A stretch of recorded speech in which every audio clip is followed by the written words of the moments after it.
The global warming that is currently taking place in our only planet is affecting the Arctic hugely. The current habitat loss in the Arctic is the worst it has ever been, and as the polar ice caps continue to melt, the impact they are having is immense. Ryan Kadowaki from the David Suzuki Foundation was asked a series of questions on this global crisis. How urgent do you think the habitat loss in the Arctic is compared to other global issues? I think it's a really urgent challenge.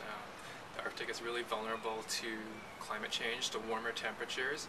It's sort of an indicator of what is happening to the broader planet.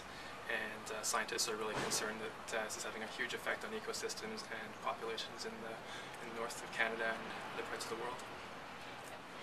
Do you feel the melting of the ice caps is all part of the natural cycle of the Earth, or do you feel that it is the impact of the humans doing this to the Earth? I think scientists have a pretty clear picture of what's going on in terms of climate change. They're pretty confident that warming has happened in the last several decades, has a large human fingerprint on it. We know that changes in the past, other changes have been caused by things like changes in solar variation or changes in the Earth's orbit, but scientists know that recent warming in the last several decades has a large human fingerprint, and a lot of it is caused by greenhouse gas emissions from industry, transportation, things like that. If we don't act fast, how much time do you estimate we have to lose the whole Arctic? The numbers really vary on that, and it depends what you mean by losing the whole Arctic. The Arctic will always be there, but it depends on what state we leave it in. And scientists think that in this century there's going to be huge changes. Some forecasts say that between the years 2040 and 2100 that the Arctic could be ice-free for the first time. And so that has really significant impacts on ecosystems and the people that live there. What are some of the species that are suffering most from this habitat loss? One of the most visible is the polar bear, one that everyone's familiar with, and there's different polar bear populations in different geographic regions in the Arctic, but there's a number of polar bear populations that are declining right now. Scientists are worried about that. Polar bears need sea ice as a platform to hunt from, so as there's less ice, it gets thinner. The polar bears don't have that platform and they have to swim farther to get their food.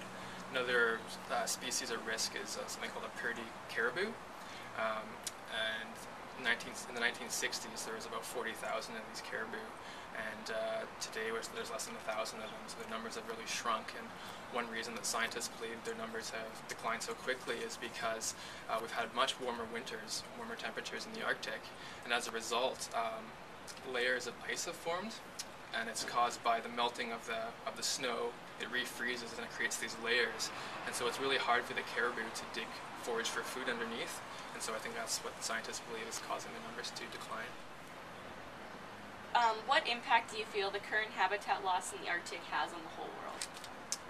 It has, I always think of it as an indicator, because we know that the Arctic is experiencing warming conditions that much exceed what's going on in the rest of the world, and so we should really be looking at that as sort of a beacon and something that we need to be acting on, and it has broader implications for what's going on in the rest of the world.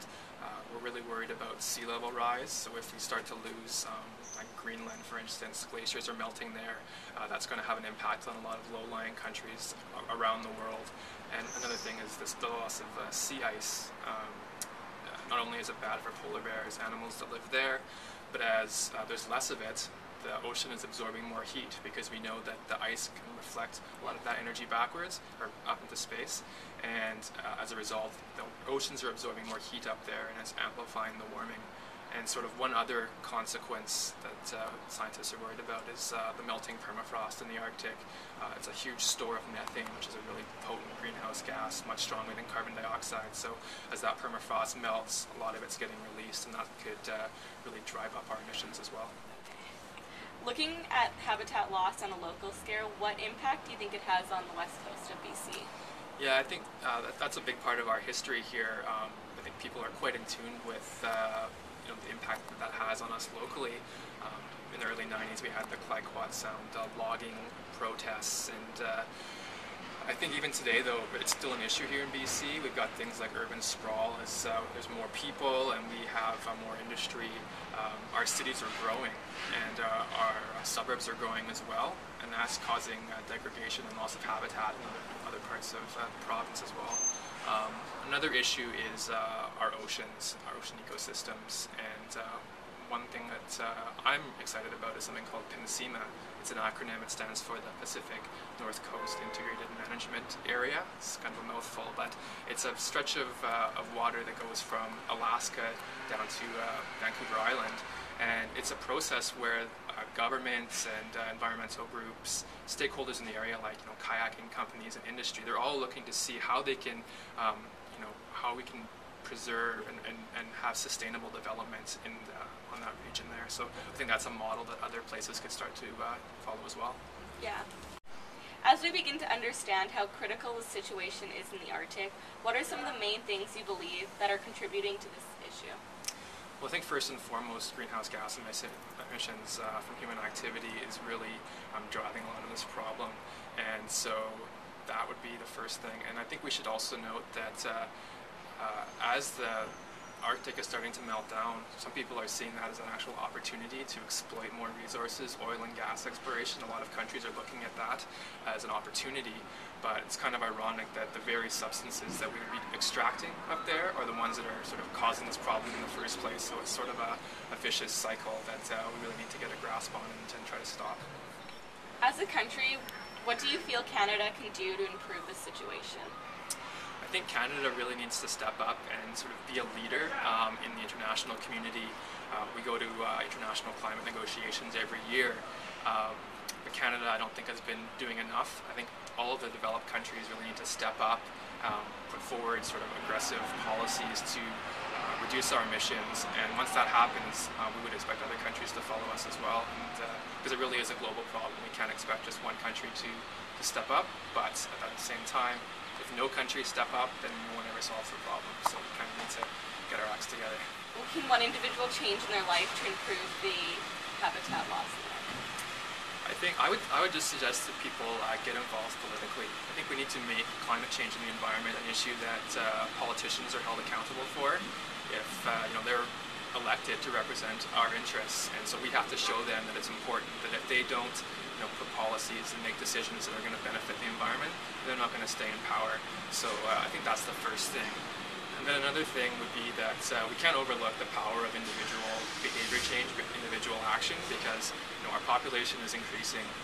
Stats Canada says that in the next several decades, our population is going to grow by as much as 35%. A lot of it's through immigration. But so really, even individual actions, because there's so many of us now here in Canada and around the world, that those things do really add up, and we need to sort of reduce emissions wherever we can. So we shouldn't lose sight of those opportunities and really do what we can. Things like sustainable transportation and buying efficient appliances, all those things really do add up when you've got millions and millions of people doing them. What are some of the hopes you have for the future? As still a relatively young person, I think I've got a lot of life ahead of me, so I really do expect big things. I think, I am hopeful. I do see that there's going to be a lot of opportunity. We've got the technology at our fingertips right now. It's not a matter of, creating new inventions to solve the problem. It's just a matter of political will. And I think over time, we just have to keep sort of hammering on this point that these issues are important, and we really shouldn't be waiting for the worst impacts to come. We should sort of be proactive, because the sooner we take action, it's less expensive, and we don't put this responsibility onto future generations, which is really kind of unfair and unjust. Yeah. The habitat loss in the Arctic is something that we can no longer ignore. Take action and make a change in the way that you are living. This issue is in our hands, and it is up to us to fix it. Take action now, because time is precious and we can't let it melt away.